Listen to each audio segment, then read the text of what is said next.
29 ساڵ بەر لە ئێستا هاوڵاتیانی شاری سلێمانی ڕاپەڕیتن و سەرجەم بارەگاکانی حکوومەتی بەعسی ڕووخاویان بۆ هەتایەوە دەرنا. بۆیە لەم ڕۆژەدا هاوڵاتیان و بەشداربووانی ڕاپەڕینی ساڵی 1991 دەڵێن زوڵم و زۆری بەعس بەرامبەر میلەتی کورد گەیشت بووە لووتکە. بۆیە بەڕابەرایەتی یەکێتی نیشتیمانی کوردستان توانرا سەرجەم بارەگاکانی بەعس لەم شارە دەستی بەسەردا بگیرێت و ئیدی بەعس ببێتە مێژوو، بەڵام چ مێژوویەک؟ مێژوویەکی تاڵ. ڕاپەڕین گرنگیەکەی لەوە بوو پێشتر ئامادەکاری بۆ کرابوو و من سەرپەرشتیاری چەند مەفرزەیەک مۆسیەیەکیان لێرێ شاید حاڵە من سەرپەرشتیاری ڕاستە و خۆی بەکرەجۆ بووم و خەڵکی بە شەرەفی بەکرەجۆ زۆر بەڕێک و پێکی ئەو مەفرزانەی لێو بوون ئیشەکانی خۆیان جێبەجێ کرد. ئەندازیاری سەرەکی ڕاپەڕین من بە شایەتیە لەم کە ناو چێژەکە ڕادیۆگەلی کوردستان بوو و یەکێتی نیشتیمانی کوردستان بوو. جەور و سەمی حکومەتی بەعسمان بینی بوو، گیانی خۆمانمان بەلاوە گرنگ نەبوو لەبەرەوەی کە ئەمانزانی ئەگەر ئەم ڕاپەڕینە سەر نەگرێت کۆمەڵی خەڵکی تر کۆمەڵی لەو خەڵکانەی کە بەشدار بوون لە ڕاپەڕینەوە وانش بەشدار نەبوون حکومەتی بەعس قەتڵ و عامیەکردن.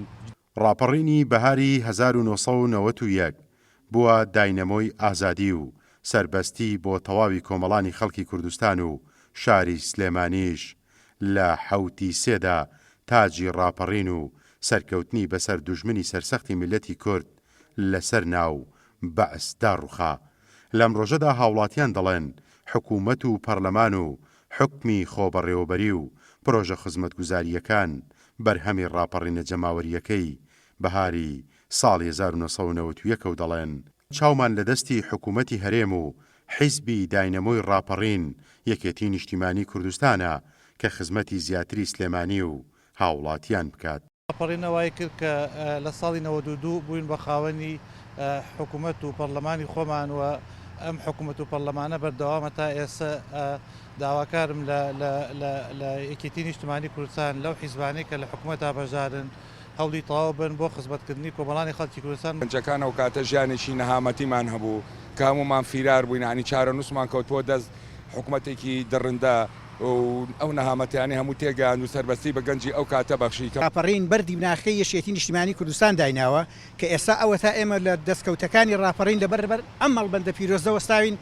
کە ڕەنجی پێشمەرگەکانی یەکێتی نیشتیمانی کوردستان و ڕێخستنەکان و زیندانی سیاسی یەکێتی نیشتیمانی کوردستانە. مۆڵگەکانی سەرشنار بە خوێنی شەید مەلا سیدیق پاکرایەوە. ئەمڕۆ ئەم ئازادەی کوردستان و حکوومەت و پەرلەمانی کوردستان بەرهەمی خوێنی شەیدانی ڕاپەڕینی کوردستانە.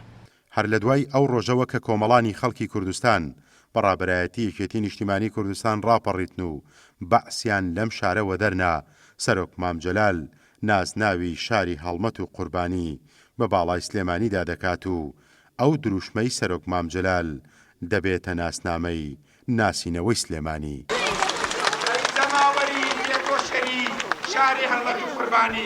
ڕاپەڕین مژدەی ئازادی بۆ کۆمەڵانی خەڵکی کوردستان پێبوو و هێنای لەو ڕۆژەیە. 29 ساڵ بەر لە ئێستاش هاوڵاتیانی شاری سلێمانی بەڕابەرایەتی یەکێتی نیشتیمانی کوردستان و ڕێخستنەکانی یەکێتی لە شاری سلێمانیش سەرجەم بارەگاکانی حکوومەتی بەعسیان گرت و وەدەریاننا. لەو ڕۆژەشەوە ئەم بارەگایانە کە شوێنی زڵم و زۆرەکانی حکوومەتی بەعس بوو پارێزراون بۆ ئەوەی نەوە لە دوایینەوە ئەم شوێنە و یادەوەریەکانی ڕاپەڕین و زوڵم و زۆرەکانی حکوومەتی بەعس بە چاوی خۆیان ببینن. پێشڕەو مەجید، گەلی کوردستان، سلێمانی.